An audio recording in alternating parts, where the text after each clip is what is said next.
You know, I'm going to give you a history lesson. We got some dumbass motherfuckers floating around this country. Stop laughing! And when I do, start. Also, y'all did some nasty-ass jokes on my ass, too. Funny jokes and unfunny jokes come out of the same birth. You f***ing guys are unbelievable. Why are you laughing? Evening, everybody. Welcome to another episode of Why Are You Laughing, a History of Comedy podcast. And today, I'm pleased to introduce to you Jeff Foxworthy, the king of blue-collar comedy. And I'm excited to talk about Jeff. But a little disclaimer, and I think it's a compliment to Jeff Foxworthy, but I want to put it out as a disclaimer to the viewers and the listeners, wherever you get podcasts, and just say that, quite frankly, I think Jeff Foxworthy may be the most boring man in comedy history. I couldn't find a parking ticket this guy's had. It is. If you're looking for controversy, this is not the episode. And it stood out to me. And the reason I say it's a compliment to Jeff as a man is you always hear this. If you listen to enough comedy podcasts, you've heard this, some form of this quote 10 million times. That the comedians are never normal. Like, all comedians are fucked up. They've got some demons or vices or whatever that they're working through. Daddy issues. Yeah, whatever it is. And the example you always hear is people go, well, not Jerry Seinfeld. And, like, Seinfeld's never had any, like, but I mean, like, he did date a 17-year-old. I was going to say, there's a 17-year-old. And that, like, he's an old grump. He's a rude, autistic man. You know? Like, yeah. He's not a perfect human being. Whereas I think today we're going to switch the example to Jeff Foxworthy. Because this guy is squeaky clean. I can't find anything about him. He kills animals. Now, it may just come out that I'm terrible at research and there was some horrible, like, sexual assault claim in 1988, but I couldn't find it if it exists. So we will get into Jeff Foxworthy today because he is a legend. Like, as I say in certain episodes, you can't tell the history of comedy as we do here. You can't talk about the history of comedy without including Jeff Foxworthy. He is a true legend. So we'll get into it today. But first, I want to remind you guys to go to blindmike.net, if you'd be so kind. Early access to episodes and bonus content up for all members on YouTube and Patreon, whichever platform's easier for you. You can become a member for as little as $5 a month and get early access to these episodes. If you wanted it a week ago, what can I tell you? You should have been a member. And we also do bonus episodes. Just recently, we did Opie and Anthony discovering the Todd Show, which is a great segment in Opie and Anthony history at the end of Opie and Anthony's run. So we've done a bunch of those. So if you're a radio fan, Howard Stern or Opie and Anthony, Ron and Fez in particular, you might like some of those bonus episodes that we've done. So check those out on Patreon or YouTube members. For as little as $5 a month, or you can get us wherever you get podcasts, Apple, Spotify, YouTube. If you're watching on YouTube, smash that like button, comment, subscribe. All that helps more people find this show. So if you're one of those people that say, hey, this podcast should be bigger, well, then share it, like it, comment. All that stuff helps us find new audience members. So get the podcast out there. We appreciate you guys that support this show. And go to blindmike.net to do that for all those links. All right, so let's get into Jeff Foxworthy. Because, like I said, the man is a legend. He's squeaky clean, it seems, on stage and off, as far as I could find. I was digging for a controversy, but I couldn't find one. But he did have, I guess, a little family drama. He moved a bunch as a kid. He lived with a single mother and grew up in Atlanta, Georgia, originally. And his father was caught in bed with, I guess he was a deacon at one time, his dad. He ended up working for IBM. He was an executive at IBM. A very good job back in the day. And before that, I guess his father was a deacon, and he was caught in bed with the church organist. So the old man had a little scandal. Papa Foxworthy, I would have loved to do an episode on. But... So, yeah, his dad was kind of, the way Jeff describes it, his dad was moving from lady to lady. Like, it seemed like he liked his father. They had their differences, but at least publicly he spoke somewhat highly of him and said that's where he got his sense of humor. But he was definitely a dirty dog, to say the least. And then because of his job at IBM, he set up Jeff with a job. So we'll get into that in a moment, but I don't want to get too ahead of myself. So where are we starting in our clips here? Him talking about starting comedy. Yeah, so this is so Jeff is working for IBM, and the way he describes it is like his dad. He thinks his dad called one of his buddies and was like, "You got to get my kid a job," basically. So I think like his dad, I can kind of relate to this. His dad was maybe a good guy that just wasn't always there, kind of trying to do the right thing. So Jeff's working for IBM.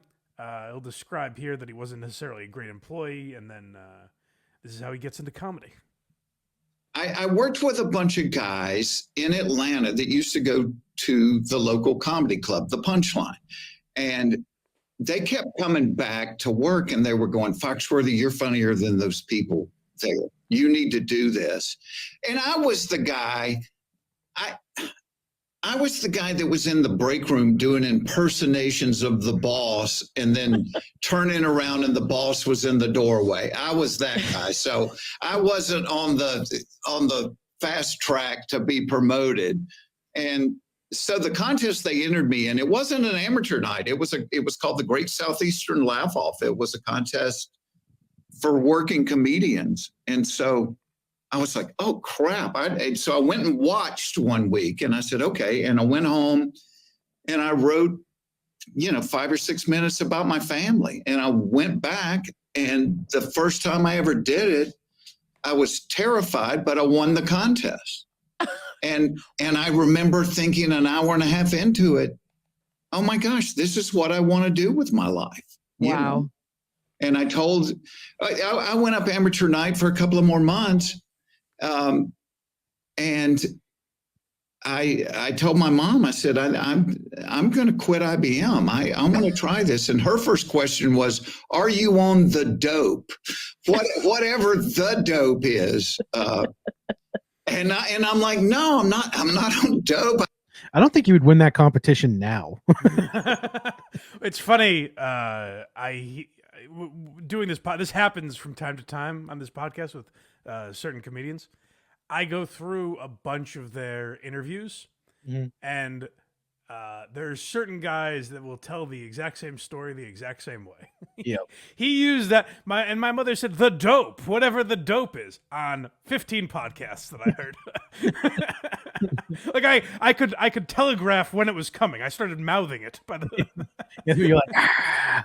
Well, so there are. I guess I'll start by giving my feelings on Foxworthy, and say that like I'm not necessarily a fan of his, and I don't mean that like I dislike him in any way. It's just not comedy I would seek out. To me, it's a little corny. Clearly, it's for a lot of people. It's tremendously successful, which is why I respect the guy. It's kind of like we talked about Carrot Top. I'm trying to think other guys we've talked about like that, where I've said like, Sinbad is another one where it's like, it's not for me, but this guy fucking crushes. Like with his audience, he is destroying. So to me, he seems like kind of a cornball because I grew up liking just like, I don't know, edgier, more vulgar comics probably. But like for a family friendly audience, you can see why he was successful. And I have to say, we'll get to the like, you might be a redneck joke. That's obviously a huge part of his career, but it's really not a huge part of his act. Like he stopped doing it 25 years ago or something like that on stage. And he describes himself, he said, well, he'll mention it later, but like he tells more long form stories. So it is funny that he was known for that one thing, but like among comics, like if you hear Nate Bargatze talk about Jeff Foxworthy, tremendous respect for him. Like the respect that this guy has is definitely there in comedy in certain circles. Well, for sure, because he helps others out. I mean, the only way we know who the fuck Bill Engvall is because. Well, that's not a great thing, but no, he's friends with them and he helped them no matter how shitty he was. He was like, "You're opening for me. I'll look like $1 million." I actually looked at that might be the most controversial thing in Jeff Foxworthy's career. I know who Bill Engvall is, thanks to this son of a bitch. Here's your sign. Bill Engvall, I'll never do an episode like this where, you got to respect the guy. I hate Bill Engvall. No, but him bringing Ron White to prominence cancels out Bill Engvall. Absolutely, yeah. And even, like, say what you want about Larry the Cable Guy, there's an audience for that. But there was also jokes in there. Yes, yeah. So, anyways, based on what Jeff Foxworthy said there, that is the story that a lot of comics have. I think like Tim Allen might have been another one that we've heard with a very similar story. I feel like we've heard that story a few times where it's like, you know, you just go out with your buddies, they make you get on stage, and you realize you have the itch. But Jeff Foxworthy is like lucky that happened, because Foxworthy does seem like a guy, and I don't know the man. I'm just basing this off of all the interviews I've listened to and seeing him here and there over the years. He does seem like a guy, like if you worked in an office with him, you'd be like, he's a funny guy. Yeah. You know? He's not like, I don't think you're falling out of your chair. So it's not like you have to get into comedy. So he's kind of lucky that lightning struck at that comedy. He's like the guy that's funny at work, but might also go to HR if you tell too much of a racy joke. You can't tell. Yeah. Well, but that's the thing though. And what I like about a lot of clean comics that I like Nate Bargatze, Jerry Seinfeld, guys that you've heard talk over the years, I think Jeff Foxworthy is in that camp. And I would say taking Ron White on the road with him is symbolic of that. That Foxworthy, as much as he might be a squeaky clean guy, he doesn't give a fuck what your act is. Right. You know? Like, he's not going to judge you for cursing or talking about sex or anything that he wouldn't touch, really. So right. And next we have, I believe this is him talking. Yeah, his accent. Oh yeah, so this is kind of what led to him being, sort of the king of the South, really. Like, Jeff Foxworthy in comedy is the king of at least clean Southern comedy, and there's a reason he fell into that. But as I started, I had a very strong work ethic. I would go. I did year after year after year doing 500 shows a year, because it's almost like the Malcolm Gladwell, do something for 10,000 hours and you become an expert at it. But as I would go to New York a lot, and I would get advice like, look, Jeff, not for none, right? I don't want to hurt your freaking feelings, but you got to take some voice lessons and lose that stupid accent you got. And it was just, and in my mind, I'm thinking, well, where I come from, you have the stupid accent. But it was just trusting your intuition. And my intuition was, well, at least a quarter of the country talks this way. Why do I have to change the way that I talk? And, it's probably where the redneck jokes came from, because I drove a pickup truck, and I'm driving all over the country, but I wore blue jeans. I grew up fishing and deer hunting and, vegetable gardens. And so I talk like this. So as I would go around the country, it was good natured. But, I'd be in Chicago and they'd be laughing at me going, Foxworthy, you're nothing but an old redneck from Georgia. And I think that is pretty huge, because like when Foxworthy was coming up, I think there was something to what he's saying where people thought if you were from the South, you had to ditch the accent, or you had to fit a certain mold to appeal to the entire nation if you wanted to make it big. And I think Foxworthy could have gone down that road, and probably we would never hear his name if he chose to do that. So to have the kind of like mental strength to be like, no, I'll be a little weird. I'll take people calling me a redneck idiot because I sound goofy, because it's me. Like, I'm going to be me. Whereas I think a lot of people, particularly at that time, before comedy had broken out in the way, like now there's plenty of lanes that you've seen work in comedy.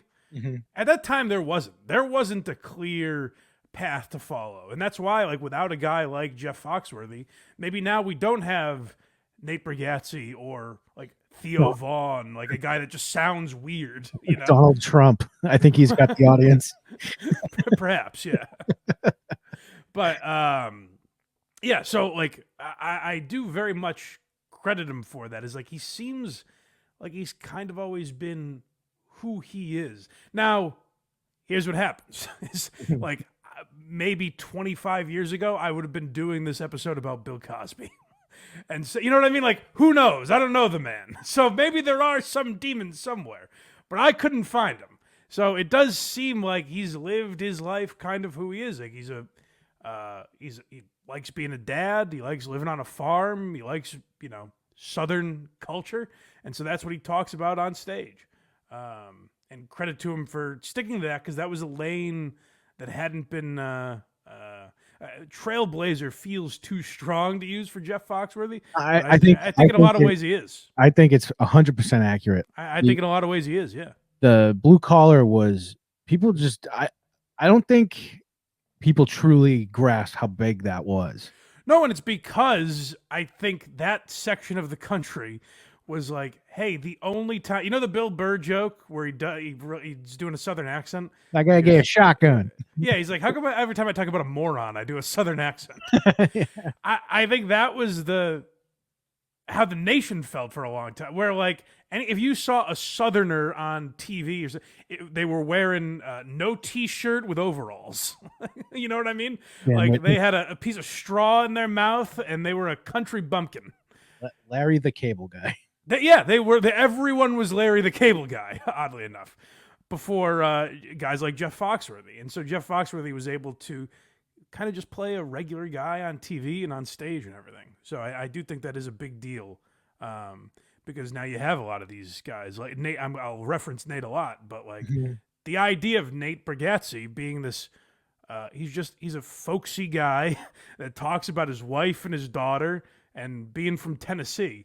Yeah. The idea that guy is an arena act now is in part thanks to people like Jeff Foxworthy. Yeah, the biggest difference with them and their like southernness is Jeff would go hunting and all that stuff. Nate's just like, I'm going to go golfing. Right. Yeah.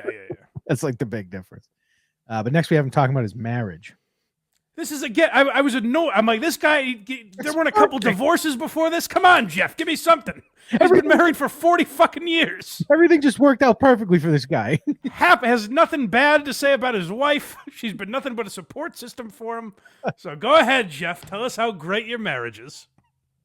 So I quit. I went up amateur night for 4 or 5 months, and I actually met my wife the same night.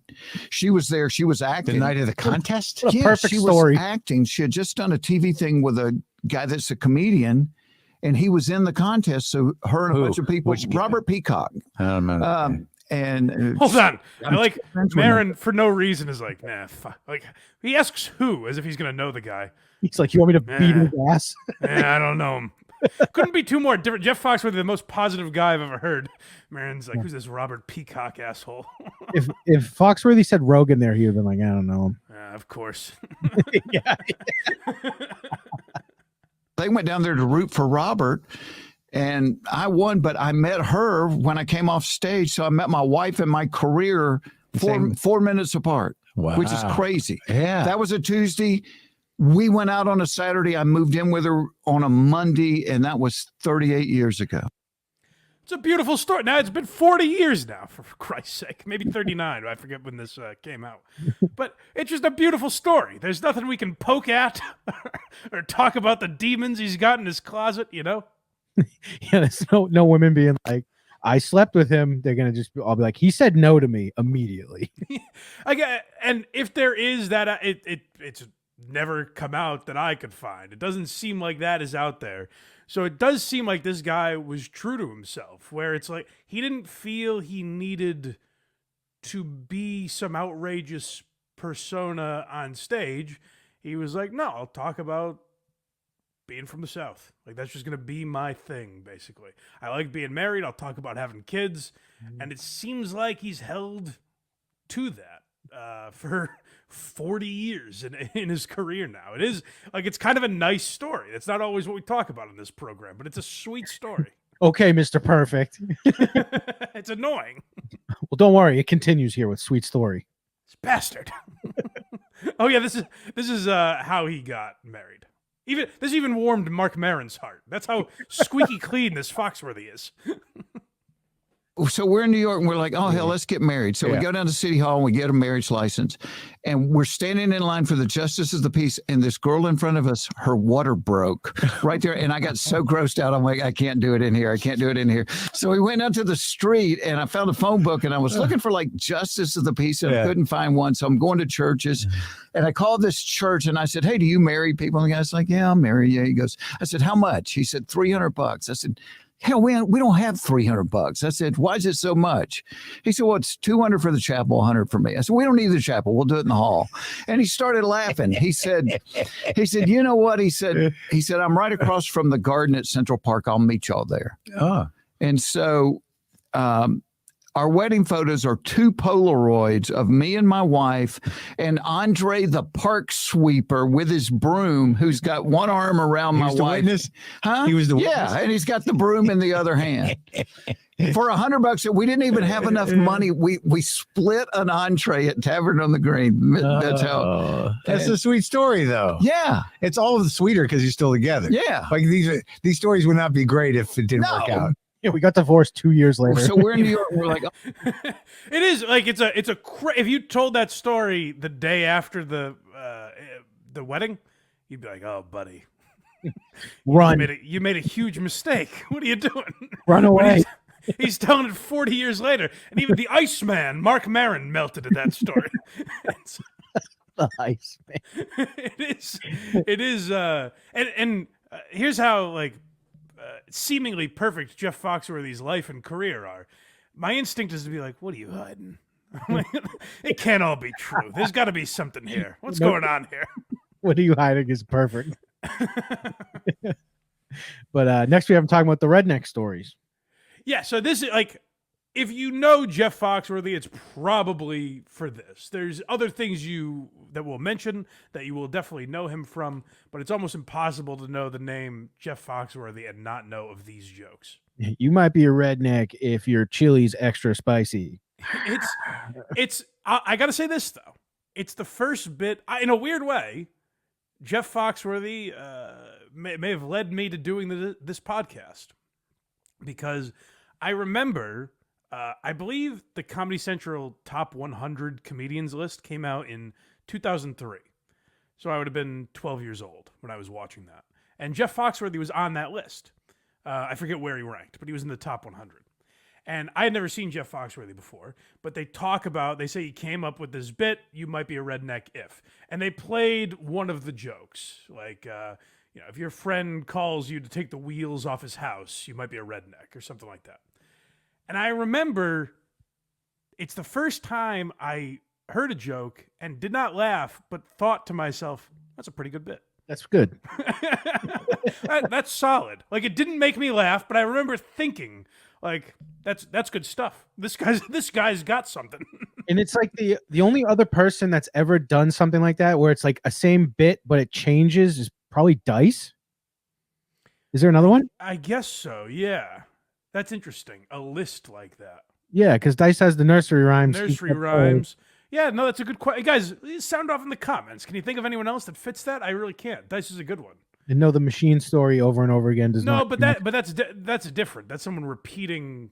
Yeah, repeating their closer, basically. But even Dice will repeat some of the nursery rhymes. He would make new ones, is what I mean. But the redneck ones, every time it was something. The closest thing I can think of is Adam Sandler's Hanukkah song, but I don't think that really counts. No, because that stays the same.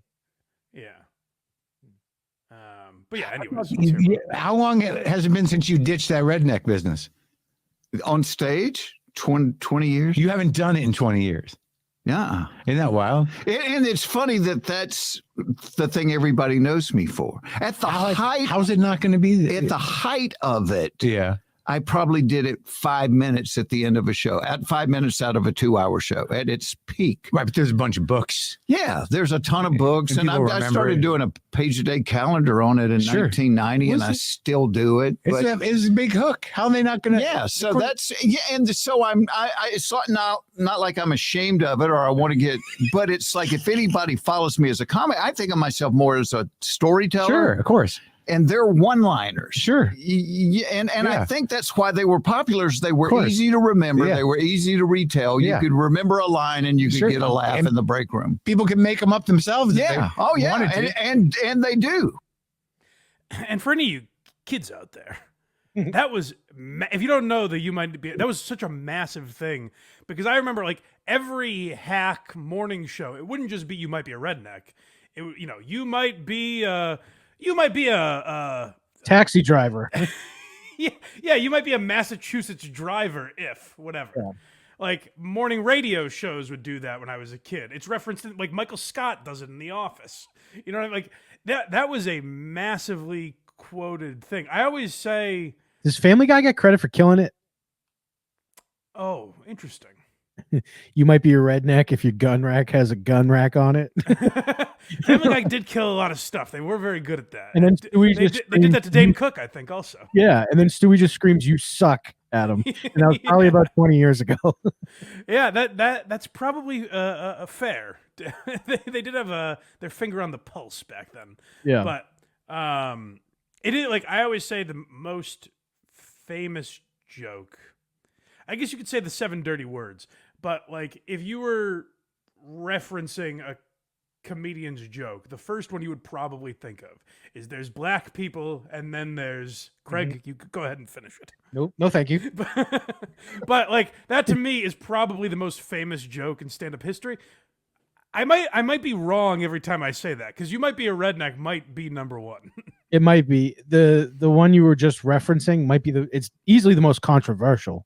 And it's a better joke. Yeah. Oh yeah. But this had staying power, and he could do it every single special if he wanted to, and change. And it is like I said, it is clever. What makes it hack now is 10 million people doing it. It's like I talked about in the Will Ferrell episode. It's kind of the Anchorman effect, where Anchorman was a funny movie. Mm-hmm. The problem with going back and watching it now is every asshole, every anchor on Sports Center, every douchebag at The Office has said, whale's vagina and I'm trying to think of other Anchorman quotes. But like every line from that movie, people referenced so often for a 5 or 6 year period, if not longer. It'll be killed it. That movie, Superbad, Billy Madison. Like those movies are almost infuriating to watch now because they're overquoted. And yeah, but because it was every radio show that had those drops. So yeah, like, and Jeff Foxworthy kind of had that effect where it became the idea of like You Might Be a Redneck became hack because so many people quoted it. But it is a pretty clever idea. I think it's actually a negative thing that comics do, that anything remotely gimmicky is immediately connected to hack. Yeah. I think that's gone away a little bit as people have gotten more experimental in comedy. Yeah. Because like what Foxworthy's doing there, I don't believe is hack. I think it's like creative at the time. The biggest problem would be funnier comics mocking it with funnier examples. Sure. And I'll say this too. If you do it for 15, 20 years, then maybe you could argue it's time to go away. But it is funny, like you hear Foxworthy say there, I really only did it for 5 minutes in my stage act. Mm-hmm. So the bigger he got, it's funny to think of people like clutching their like, come on, you son of a bitch, say it. So he stopped. When might we be a redneck? He stopped doing You Might Be a Redneck. If you go see Bill Engvall tomorrow, he's still doing Here's Your Sign, which was stupid. That's son of a Fucking bitch. stupid. You will never see him on this program. I refuse to send clips. That's what a nice guy Jeff Foxworthy is Bill Engvall said, let me just steal Jeff Foxworthy's entire act. I'm going to do my own version of your whole bit. And Foxworthy brought him on the road with him. Oh. Said, let me make you a star. Let him go on after Ron White. Like, it's all backwards. This episode should be called Down with Bill Engvall.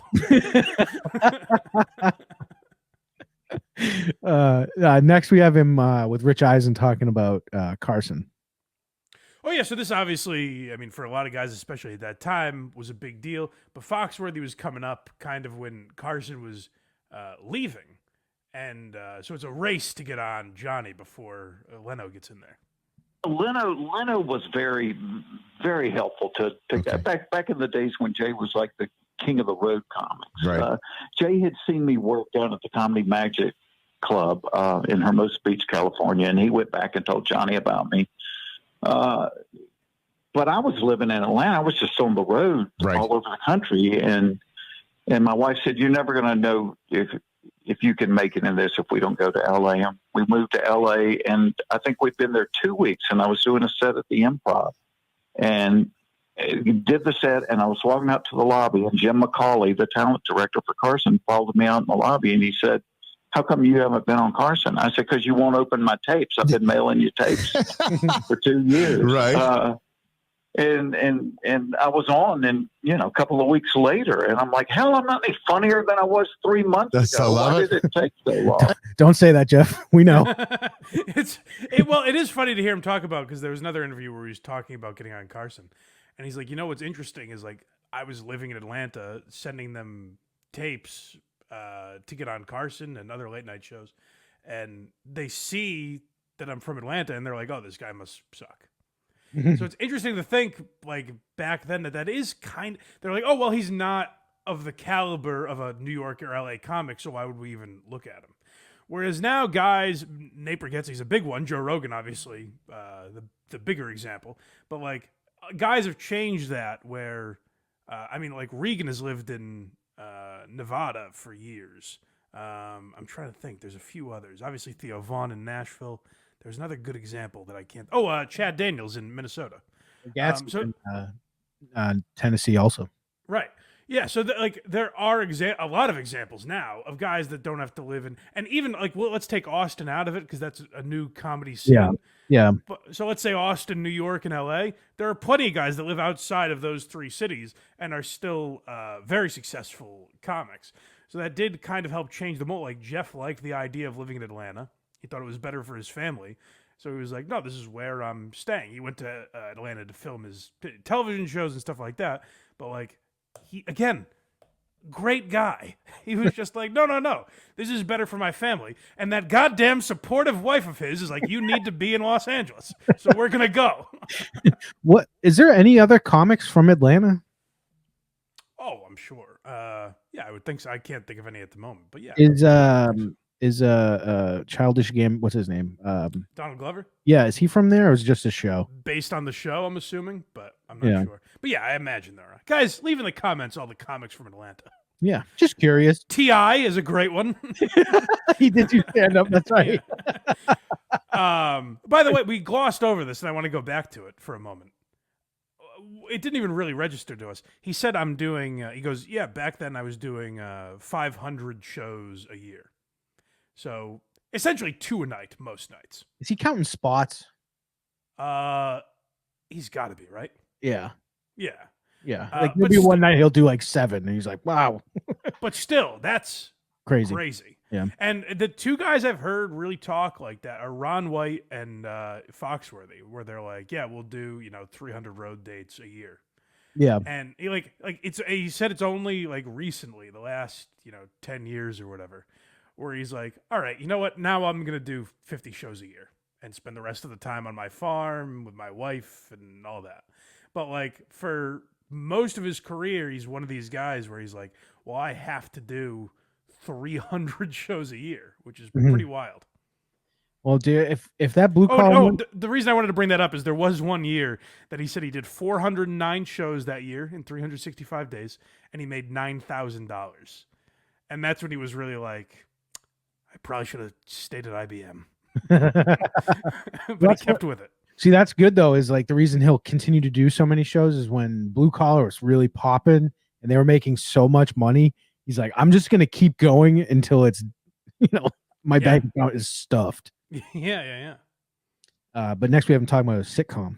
This is the closest we'll ever get to Jeff Foxworthy being like, fuck these people. And this is when I was like, all right, Jeff, come on, keep going, buddy. This is the closest we get to hatred from Jeff Foxworthy, talking about his sitcom from the mid-90s, the Jeff Foxworthy Show, which the New York Post called him the worst actor on television.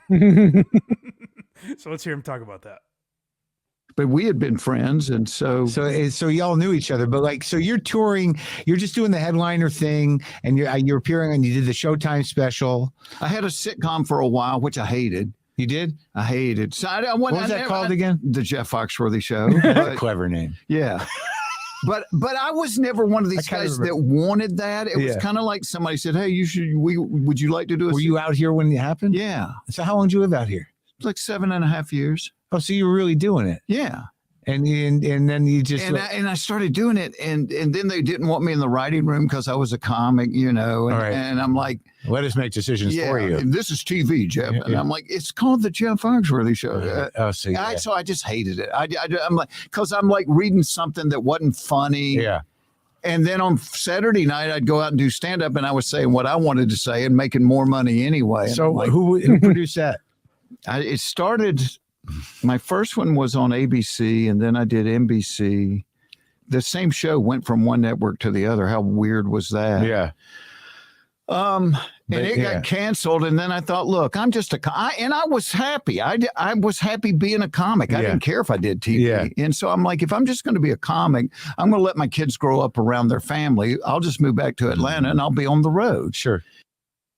Yeah. So, I like I said, the New York Post called him the worst actor on television. So maybe his lack of acting chops had to do with that.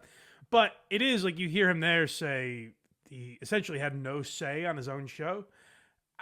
I think that's a massive mistake by the networks. Oh, yeah. Because if you want to appeal, whether or not you think Jeff Foxworthy's funny, take that out of it. You want his audience. You hired Jeff Foxworthy to appeal to the middle of the country and the South in particular.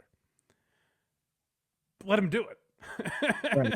Don't have LA writers guess what would be some folksy witticism that Jeff Foxworthy would spit out.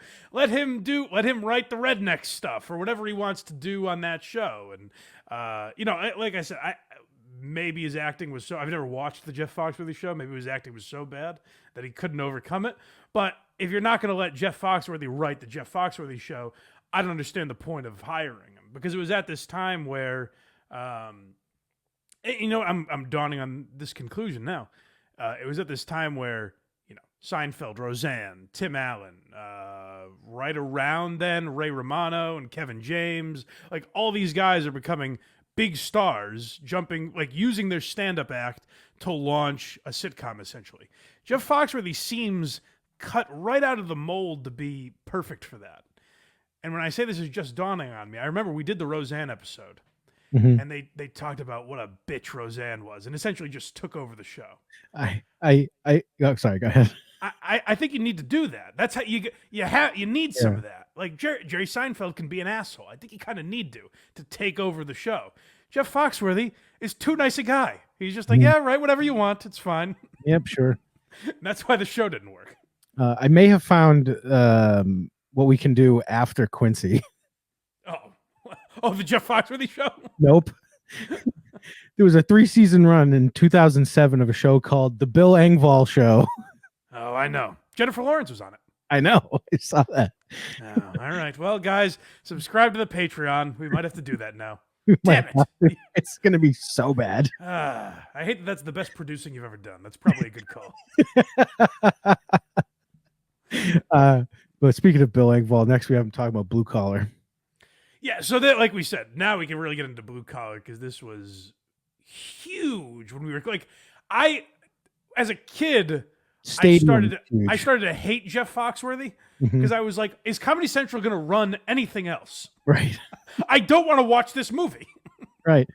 That's the thing, though, is it would come on and I'd be like, ugh. But that is how I basically came across Ron White, and I have to be forever grateful for that, because I love Ron White. Yeah.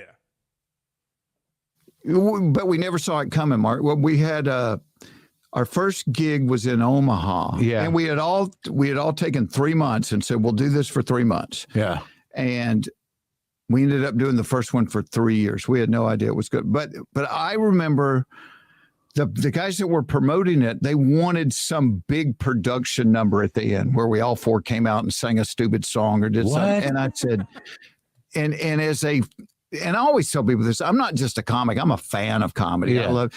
As a fan of the Carol Burnett show, I used to love it when they made each other laugh. Right. Yeah. And I said, can we do the opposite instead? And you're just trusting your instinct. Sure. I said, instead of just doing something big, can we just bring stools out and just try to make each other laugh? Right. And they're like, well, I don't know if it'll work or not. And you couldn't practice it, you know. Of course it's going to work. You got Ron and Whitney out there. Yeah. And so that first night, we got 9,000 people. And I get to the end. I was fourth up. And so I get to the end of my thing and said, hey, why don't we bring the other guys back? And they came out and we do our little thing. And at the end of it, 9,000 people stood up and we looked at each other and went, holy shit.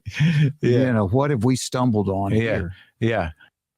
Were you laughing that he excluded Ron White or referred to Larry the Cable Guy as Whitney? No, he excluded Bill Engvall. I'm sorry. That's what I meant, Bill Engvall. That's exactly why. Could you imagine? I'm both glad and a little bummed that Jeff Foxworthy put his foot down. But could you imagine how horrendous it would be if they made them do a musical act to finish the show? It would have been very funny to just watch Ron White do that. Oh. This next ditty is called Get Her Done. What a horrendous idea by whoever had that. He finally put his foot down. He's like, all right, I've been pushed around long enough. No, but it was such a massive success. We'll talk a little more, but let me hear first. Our next clip is talking about a little more about it, right? How they came to the idea. Everyone's all the same. Yeah, so we did an episode about the original Kings of Comedy and how massive that tour was. Mm-hmm. And Jeff Foxworthy kind of came to the conclusion. He's like, hey, this is appealing to a certain audience. Why don't we just do that?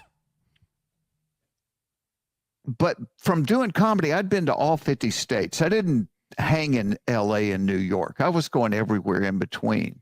And I knew LA and New York were the media centers, but I also came to know the people living in the country. And from what I observed, I'm like, 30 minutes outside of any major city, we're all the same. I mean, we may have a little different accents, but we're all hunting and we're all fishing and we're all growing gardens and we're all, got that. My definition of redneck is glorious absence of sophistication. That's all it is.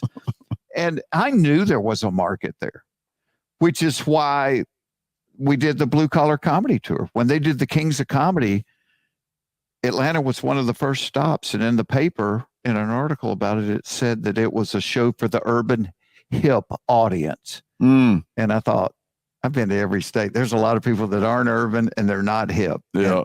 And I called Bill Engvall and I said, we need to do a show for everybody that this doesn't apply to. It's very, you called the wrong man, Jeff, but it didn't hurt you, I guess. I think it's brilliant. The ability to see something that is completely the opposite of you. Right. And have that inspire you to essentially do the same thing. You know what I mean? Like, I think that's tremendously perceptive. Like, I give him massive amounts of credit for that. Like, that's really brilliant to see guys, like, in no world should the same idea work for Bernie Mac and Jeff Foxworthy. You know what I mean? Right. Like, you would never think that those two guys, or Steve Harvey and and Bill Engvall, whatever. But Jeff Foxworthy said, well, hey, they're appealing to a certain audience that exists everywhere. Mm-hmm. Like, that is, it's a black audience, but they're branding it as like a hip, urban crowd or whatever he said. Jeff Foxworthy is saying, like, well, there are a lot of unhip dorks out there too. And he noticed, like, the Kings of Comedy are going to every state. So this hip urban crowd exists everywhere. Well, this unhip rural crowd probably also exists everywhere. And it's like, I grew up in Western Massachusetts. Like, because of Boston, Massachusetts is thought of as like this liberal intellect. Like, they have a bunch of colleges there. It's like an intellectual city. Mm-hmm. Where I grew up, they're all essentially rednecks.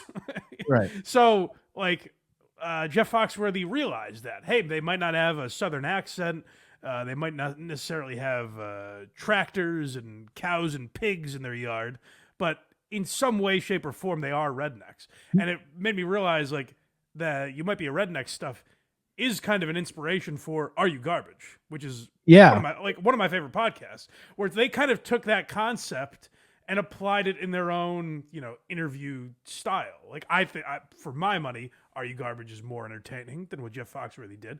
But to a certain crowd, all the books that he wrote. By the way, he wrote like 23 books in his life, which is crazy. Insane. They're pretty short, but still.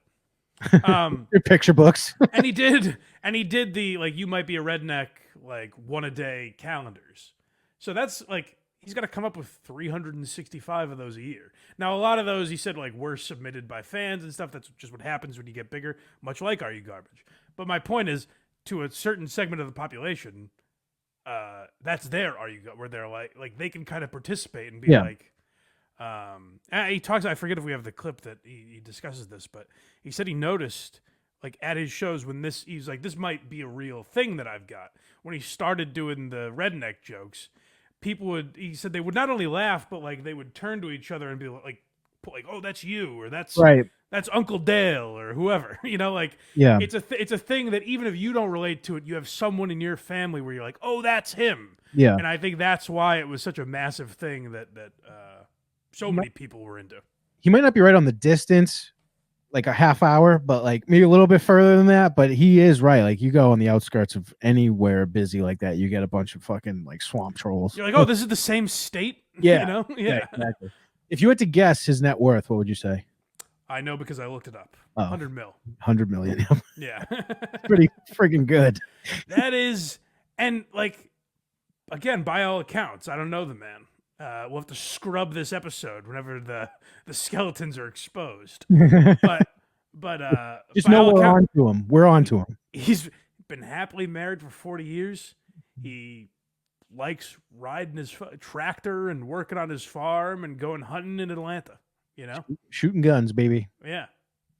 Next we have Ron White. Yeah. So this is like we've talked about a lot how Jeff has helped his friends, and that's essentially what Ron is talking about here. I mean, we're in the era that I came up. You couldn't get a lot of advice. Now, Jeff Foxworthy helped me a lot, and he actually, the first time I did a stand-up ever, I don't know, do you guys know who Jeff is? Okay, good. Jeff's funny, man. Unbelievable writer, and this was September 17th, 1986. I did my first open mic night. He was the headliner in the club. It was in Arlington, Texas, where I lived. And he came up to me after the show and he goes, "You're really funny, but you need to put the punchline at the end of the joke." And I was like, wow, that sounds like a great idea. How do you do that? So that's how generous the guy is. And he sits down with a brand new comedian and rewrites my 4-minute set. So I was saying the funny thing last. Now, to this day, I mean, it was his goal for a lot of years to make me a famous comedian. And he truly sucks at it because it took him for never. I don't mean to seem ungrateful, but I got to do, Jeff. It is funny that a guy like Ron White didn't get famous. 14 years he was doing it, and then it's because of that tour that he really got the notoriety that he finally deserved.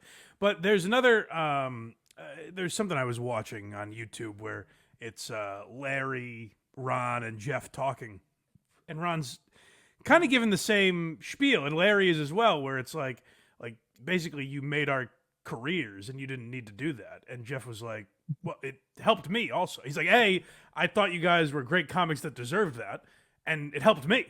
Like, he was smart enough to know, hey, all of us on like that tour is going to make a hell of a lot more money than just Jeff selling out a theater, Like that ended up doing arenas.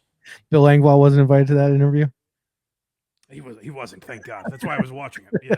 I can stomach it. But the reason that Ron White stood out is he had all these, like hick comics where he comes out, he's like a regular funny comic, he just has an accent. Ron, yes, exactly. Ron stood out because you're like, well, really, this guy's just from the South. He's not like the, and I think that was very smart of Jeff. It seems like Jeff brought him because he just liked him as a comic, but it was smart of him to have a guy that, like, it was hard to not respect Ron White. You know what I mean? Like, you can make fun of like Larry the Cable Guy has some corny jokes, and it's a character, and he has a catchphrase, easy to make fun of.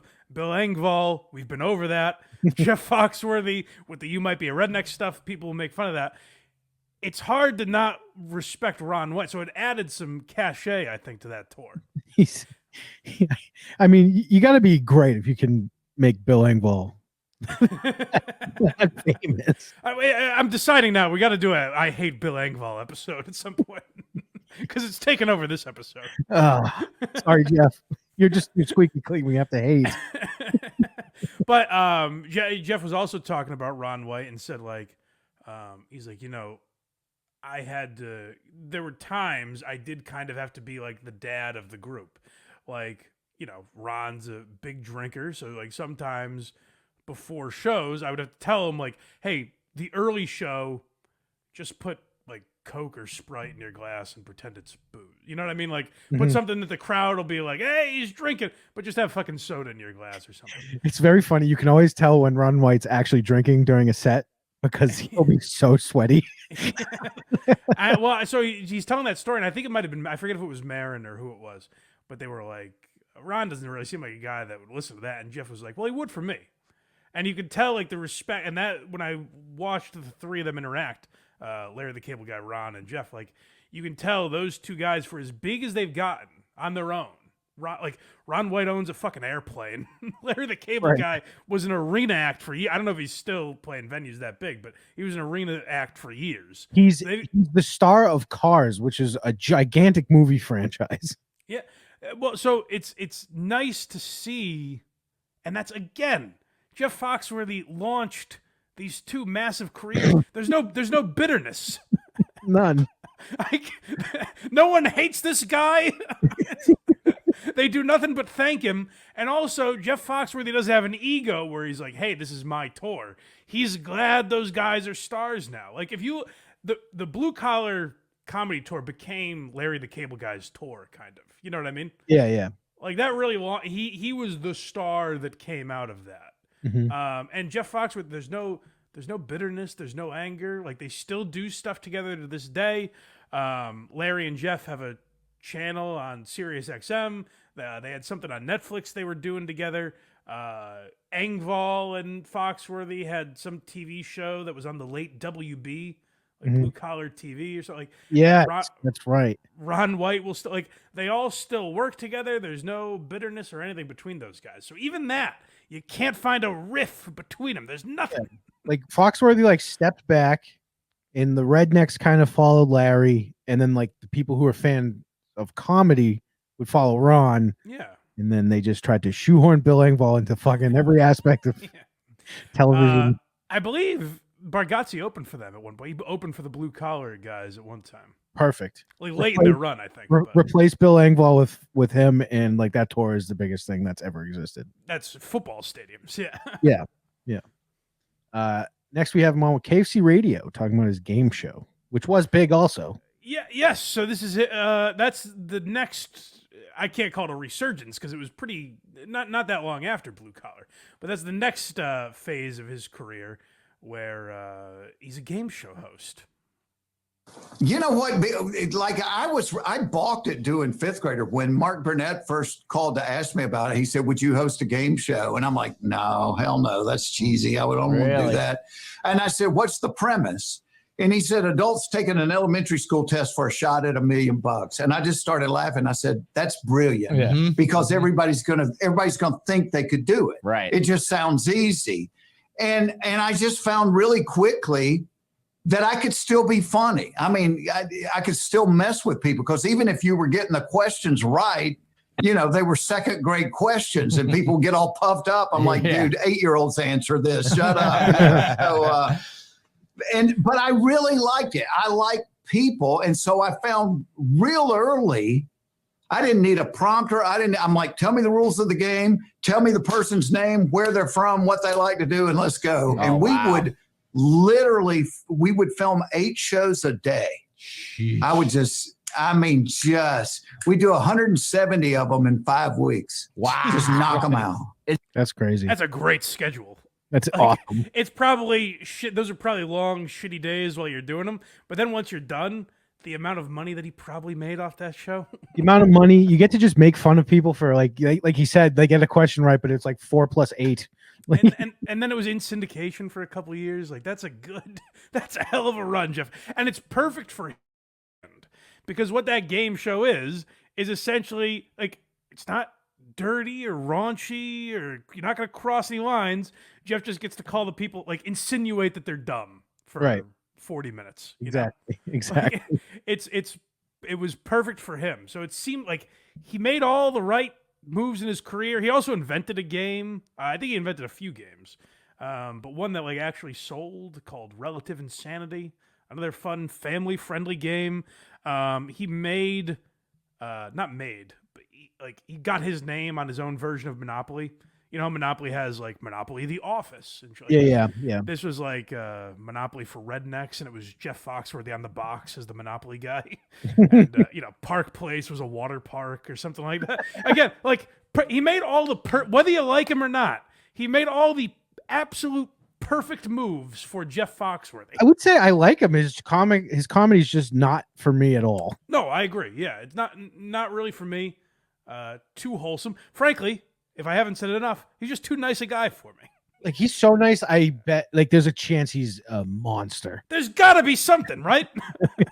Yeah, Bill Engvall. That's the ugly black mark on his career is Bill Engvall. I mean, but no, we can't even fault him for that because he dragged his friend to success. He did, but at our expense. Yeah, I suppose. So yeah. Oh, and they also we didn't mention the roast of Jeff Foxworthy. Mm-hmm. It was hard to find clips like DePaulo, Geraldo, Gilbert was on that, but I didn't want Comedy. I found the Gilbert clip, which was kind of funny, but I didn't want Comedy Central taking us down. You know, they would. I know they will. They always do. But yeah, they had the roast of Jeff Foxworthy, the roast of Larry the Cable Guy. So, like I said, it's impossible if we're talking about the history of comedy. It's impossible to ignore, particularly the Blue Collar Comedy Tour, but Jeff Foxworthy in general. Mm-hmm. And like I said, now like Southern, like even like we've mentioned Nate and Theo and people like that, but like even Leanne Morgan and Henry Cho, I know is a big act. Like there's people that are, who's the guy that just died? He branded himself like the greatest comic in the world or something like that. Tom Meyer? No, he's still with us. Thank God. I thought we were gonna have to take the GPS to his plot. That's a good reference. I don't know how many people will get it, but it's a good reference. I keep getting the programs mixed up. I heard Nate talking about him when he died. I'm blanking on his name. But he's a guy that was massive in the South. And the South, it's weird because the South is such a big portion of the country. And yet the South is, for a lot of years, was almost like Boston, where Boston, we have these guys like Steve Sweeney and Don Gavin and like these Boston legends who just stayed here forever and played, giggles and like went up to Maine and like just went around New England. So I guess New England, it is a region, I suppose. But like the South kind of has that, where it's like you have all these Southern comics that we don't know their names, but made their bones in all these clubs in the South and were huge hits down there. And Jeff Foxworthy was able to kind of break that mold and make it so some of those people were able to break out. So I credit Jeff Foxworthy, if you're talking about influence, in part, obviously not just him, but not just for like what he did for Southern comedy, but also like niche comedy. You know what I mean? Like having these little pockets of fans where people realized, oh, we could make a lot of money just appealing to this group, whether it's the South or black women or whatever, whatever that the group you're talking about is, the demographic. Jeff Foxworthy is one of the guys that kind of made you realize there's plenty of money to be made there. I believe the comic you were looking for is James Harold Gregory Jr. That's correct. Yeah. He died on my birthday. Well, at least we got Craig out of it. One for the other. But we have our last clip here, which is him just being a regular guy. This bastard. He's too nice. Then I could start to get back into hunting and fishing. In fact, when I did Are You Smarter Than a Fifth Grader, I had it in my contract that I could film 11 months of the year, but I couldn't film the month of November. Oh. And I had an LA attorney come up to me and say, "Why? I don't understand. Why can't you film in November?" And I said, "Because it's the rut." And he was like, The what? The what? I'm like, dude, it's the rut. I'm not hunting. I mean, I'm not filming during the rut. I'm going to be home. And so I may be the only idiot in LA that had that in their contract. Has that in there. Guy is leaving. This guy's not going to Diddy parties. He's going out shooting deer in Atlanta, you know? Sure isn't. He's carding for every birthday party he's ever attended. That's right.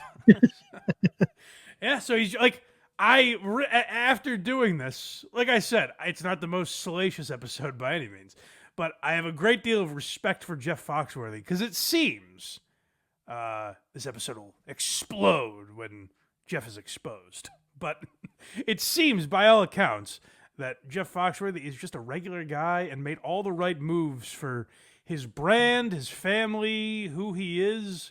Like, you hear this man talk about how much he loves being a father, and you're like, it's got to be fake. He's too nice a man.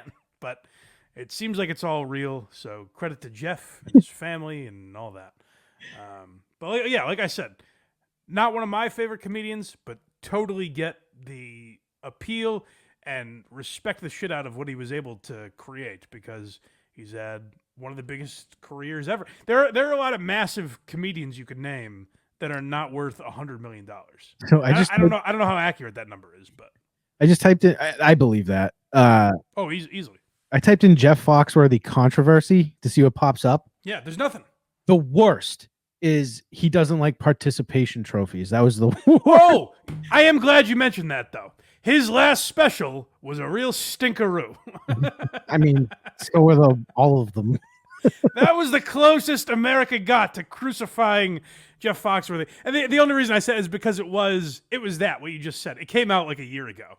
Yeah. And it was like, what, does everyone get a participation trophy now? And it's like, yeah, we covered that, Jeff. Yeah. Yeah. So, yeah, that's the closest. But it's like, if you already like Jeff Foxworthy, you probably like that special, you know? And I agree with him, but it's like... Yeah, we got it 20 years ago. Right. Right. Yeah, you are right. I'm glad you said that because I did mean to mention that at the end here. But you got so excited to say he did something that sucks. Yeah. You found him. It was weird, though, because it was at a time where, like, we were kind of shifting, and they were like, hey, let's cancel Jeff Foxworthy for this. And everyone was kind of like, nah. Oh, good. So he also ended cancel culture. Yeah. Motherfucker. I suppose you could make that argument, yeah. All right, everybody. So let us know what you think in the comments. And if you have any future suggestions for episodes, feel free to comment those as well. Helps the show grow. The more you like, comment, subscribe, all that stuff. Continue supporting the show wherever you get podcasts. blindmike.net is the easiest place to find those links. If you want to become a member for early access and bonus episodes, become a Patreon or YouTube member. Those links also at blindmike.net. If you want to check out the Blind Mike Project, we do that every Sunday at 10 a.m. Most Sundays or other days. We figure it out. It premieres at least on Sundays. Yeah, generally speaking. And Who Are These Socials? I do every Thursday at 6 p.m. with Carl from WATP. So check out Who Are These Socials as well. And we'll talk to you guys next time. Oh, yeah, go to verygoodshow.org. That's back up and running, right? November, whenever this comes out. So November at some point, it's coming back, and we'll be good to go. Fantastic. Okay. That's right. This nation will change, but Very Good Show stays the same. That's right. All right, everybody. We'll talk to you next time on Why Are You Laughing? Zip it up and zip it out.